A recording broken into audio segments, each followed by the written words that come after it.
끝으로 한 가지 더 말씀드리겠습니다. 이진숙 방송통신위원장에 대한 이야기 안 드릴 수가 없는데요. 어제 이진숙 위원장이 SNS에 장문의 글을 올렸습니다. 그 제목이 휴가 유감입니다. 제가 최고위에서 사의 표명하고 좋아하는 휴가 길게 가라라고 발언했던 내용을 정성스럽게 캡처를 해서 함께 올려두었던데 뭐 해보자는 거죠. 이준숙 위원장은 아직까지 자신이 왜 국민적 질타를 받는지 주제 파악이 안 되는 것 같습니다.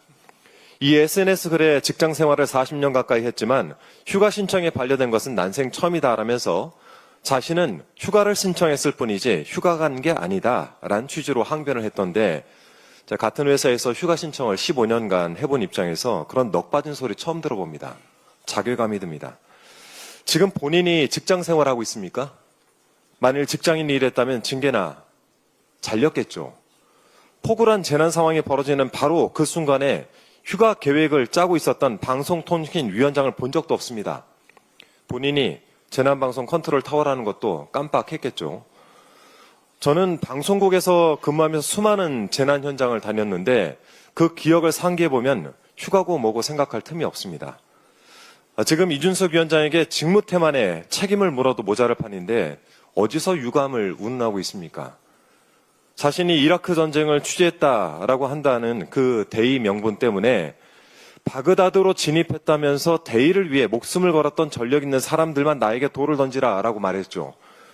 그렇게 따진다면 태국 쓰나미, 인도네시아 대지진, 중국 스촨 지진 등 이 여진 속에서 목숨 걸고 재해 현장을 취재했던 저는 돌을 던져도 되겠죠. 쉬고 싶으면 쉬어야죠. 그래서 지난 25일 오후 3시 30분 조퇴하겠다라고 한 이진숙 위원장의 휴가 신청은 대통령실이 수리하지 않았습니까? 합당한 휴가 신청은 허가하는 게 당연한 일인데 조퇴한 일은 쏙 빼놓고 굳이 휴가 유감이란 글을 올려서 스스로 긁어 부스럼 만들며 이런 내용으로 정치행위라는 것 지탄받아야 마땅합니다. 아울러 그제 MBC 자회사인 IMBC 주식과 삼성전자 주식 관련 백지 신탁 의무 위반으로 공직자윤리위원회에 회부되었던데 소유한 주식이 직무 관련성이 없다라고 인정받기 전에는 관련 직무를 해서는 안 된다라고 되어 있는데 MBC와 삼성전자 관련 심의 의결을 했더군요. 방통위에 본인 혼자여서 중요한 안건들을 심의 의결하지 못한다라고 내용도 써놨던데 이딴 식으로 일을 하니까 그 중요한 안건 심의 의결을 하지 말라는 것입니다. 공직보다 정치행위에 관심이 많나 본데 좀 스스로 부끄러움을 좀 아십시오. 이제 당신에게 논평하는 시간조차 아깝습니다. 이상입니다. 다음으로 김병주 최고위원의 발언이 있겠습니다. 윤석열이 내란 특검에 이어 김건희 특검에 대해서도 수사 방해를 일삼고 있습니다. 내일 소환 통보에 건강 악화를 핑계로 나오지 않을 가능성이 제기되고 있습니다. 윤석열은 이미 구속 수감된 상태임에도 불구하고 건강 문제를 내세워 내란 특검 조사와 재판에 계속 불응했습니다. 그러면서도 자신이 신청한 구속 적부심엔 직접 출석한 바 있습니다. 건강 문제를 선택적으로 악용하는 전형적인 법꾸라지 형태입니다. 이는 국민을 우롱하고 사법 정의를 농락하는 겁니다. 특검 수사를 방해하는 것은 결국 자신의 죄를 인정하는 것과 다름없습니다. 특검을 왜 거부합니까? 죄를 지었으니까 거부하는 겁니다. 윤석열 씨, 혹시 이 말 기억합니까? 2021년 12월 29일 본인 입으로 직접 했던 말입니다. 지금이라도 그 말에 책임지고 특검 수사에 성실하게 임하기 바랍니다. 부부는 닮는다더니 김건희 역시 윤석열식 법꾸라지와 입벌구 형태를 그대로 답습하고 있습니다. 1일 1혐의 조사, 1회 조사 때 4시간 제한 등 특검 조사 방식까지 주문하더니 과거 해외 순방 때 착용했던 6천만 원짜리 목걸이가 왜 본인 오빠의 장모 집에서 나옵니까? 직접 구매한 모조품인데 잃어버렸다고 하지 않았습니까? 떳떳하다면 왜 감추는 겁니까? 스스로 생각하고 알아서 숨어주는 AI 목걸이라도 되는 겁니까? 이 목걸이는 건진법사 청탁 의혹의 핵심 인물이 청탁을 위해 건넨 것이란 의혹을 받은 물건 아닙니까?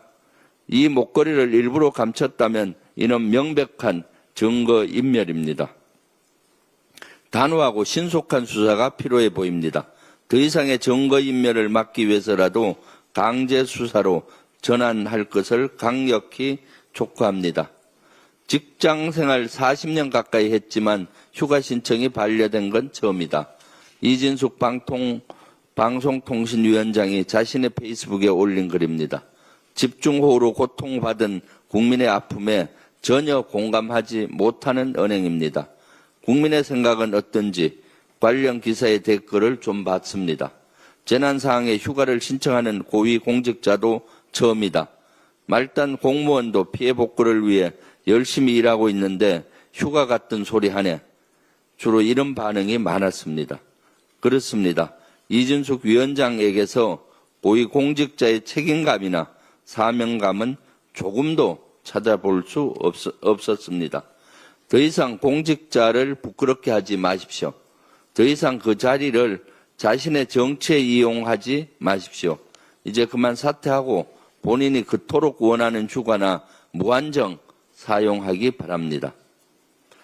어제 경기도 안성의 낮 기온이 40도를 넘어섰습니다. 극한의 더위가 노멀이 되는 건 아닌지 걱정입니다. 질병관리청에 따르면 올해 들어 온열 질환자가 이미 2,000명을 넘었습니다.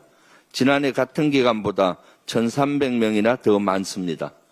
국민 여러분께 부탁합니다. 낮 시간 야외 활동은 꼭 자제해 주시기 바랍니다. 폭염에 폭우까지 겹쳐 밥상 물가가 비상입니다. 배추와 열무, 시금치 가격이 급등했습니다. 다행히 민생회복 소비 쿠폰이 지급되면서 지역 상권이 살아나고 있습니다. 폭염과 폭우라는 이중재해에 고통받는 국민께 사막의 오아시스가 되어주길 바랍니다. 캐나다 특사 임무를 마치고 지난 주말 귀국했습니다. 현지에서 대통령 특사단장으로 외교와 국방은 물론 경제 분야 핵심 인사를 만나 새 정부의 국정 철학과 대외 정책 비전을 설명했습니다. 또한 이재명 대통령의 친서를 전달하며 포괄적 전략 동반자 관계에 걸맞는 안보, 무역, 방산, 에너지 협력 강화의 의지를 전했습니다. 캐나다 정부는 대한민국 민주주의의 회복과 역동성에 깊은 공감을 표하며 양국 관계 정진에 강한 의지를 나타냈습니다. 특사단장으로서 대한민국의 국격을 높이고 양국 간 실질적인 협력을 이끌 수 있도록 마무리 작업에도 최선을 다하겠습니다. 국민 여러분의 성원에 깊이 감사드립니다. 이상입니다. 다음으로 송순호 최고위원의 발언이 있겠습니다. 윤석열 전 대통령이 10만 원씩 배상을 해야 한다는 법원의 판결이 나왔습니다. 국민 104명이 12.3 불법 계엄으로 정신적 피해를 입었다며 윤석열 전 대통령을 상대로 손해배상을 청구했는데 1심 재판부가 원고인 국민의 손을 들어준 것입니다. 법원이 국민 모두가 계엄의 피해자라고 판단한 만큼 곳곳에서 추가 소송이 따를 걸로 보입니다. 윤석열과 김건희 재산이 80억 신고됐다고 합니다. 그중 윤석열이 6억, 나머지 74억은 김건희의 재산이라고 합니다. 이들 부부에게 실질적 타격은 재산상의 손실을 입히는 것입니다.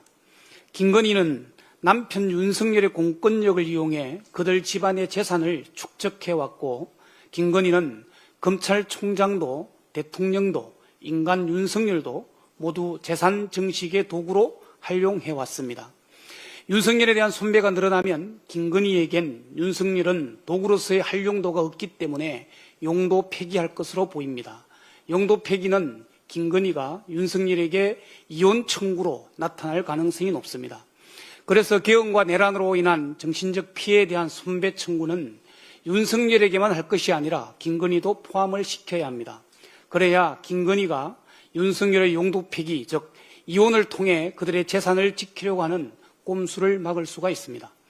재판부는 계엄이 국회를 마비시키고 인간의 존엄성을 보장해야 하는 대통령의 막중한 의무를 위반했다고 판단했습니다. 또한 국민인 원고들이 공포와 불안, 수치심 등 정신적 고통 내지 손해를 받을 것은 명백하다고 밝혔습니다. 그러면서 재판부는 윤 전 대통령에게 소송 참여자 1명당 위자료 10만 원씩을 줘야 한다고 판결했습니다. 이번 판결은 12상 계엄이 국민들에게 피해를 줬다는 것을 인정한 첫 판결로 매우 큰 의미가 있습니다. 12상 계엄은 내란이면서 윤석열, 김건희 부부 사기단의 국정농단입니다. 윤석열, 김건희 부부는 공적 권한을 본인들의 재산을 축적하는 수단과 도구로 활용한 희대의 도적이요 사기꾼입니다. 그 도적과 사기꾼에게 가장 큰 응징은 부당하게 축적한 재산을 환수하거나 손배를 통해 재산상 손실을 가하는 것입니다. 그들은 돈을 벌기 위해 권력이 필요했으며 검찰도 대통령권도 그들의 재산을 증식하는 데 이용했습니다. 국민을 총부리로 겨누고 국민의 기본권을 박탈해서 장기 집권을 하고자 했던 것도 결국 그 권력을 이용해 돈벌레가 먹을 돈을 벌고자 했던 것입니다. 한마디로 그들은 돈벌레들입니다. 그 돈벌레에게 가장 큰 벌은 그들로부터 돈을 없애는 것입니다. 드러난 윤석열과 김건희의 재산은 80억 원입니다. 8만 명이 10만 원을 청구하면 딱 80억, 윤건희 부부를 알거지로 만들 수 있습니다.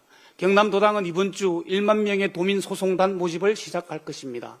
경남도당에서 딱 10억 원 한 수를 책임지겠습니다. 다른 8개의 광역당부에서 1만 명씩 국민소송을 진행해 주시면 좋겠습니다. 그들에겐 천문학적인 은닉 재산이 있을 수도 있습니다. 혹시 모를 은닉 재산까지 모조리 환수할 방법이 있습니다. 5천만 국민 모두가 나서 10만 원씩 5조 원의 손배 소송에 나서는 것, 그것이 실질적 응징이고 재발 방지를 위한 최고의 대책입니다. 윤석열, 김건희뿐만 아니라 수사 결과에 따라 내란 가담자들에 대해서도 민사소송이 필요합니다. 그들이 가장 두려워하는 것은 형사처벌보다 재산성의 손실이 따르는 민사처벌입니다. 전국 곳곳에서 윤석열과 김건희 그리고 내란 가담자들을 대상으로 손해배상 청구 소송이 진행되기를 희망합니다. 감사합니다. 이상 발언을 모두 마치고 당대표 직무대행께서 회의를 폐하시겠습니다. 네, 제138차 최고위원회의를 폐회합니다. 수고.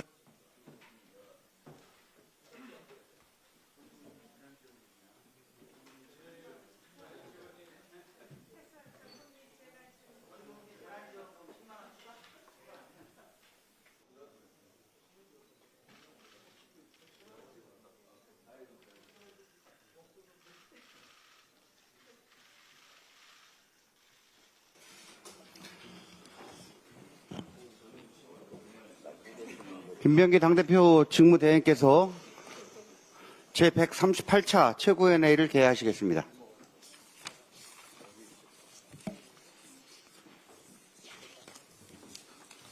네, 제138차 최고위원회의를 속개합니다. 김병기 당대표 직무대행의 모두 발언이 있겠습니다. 국익과 직결된 중요한 협상이 진행 중입니다.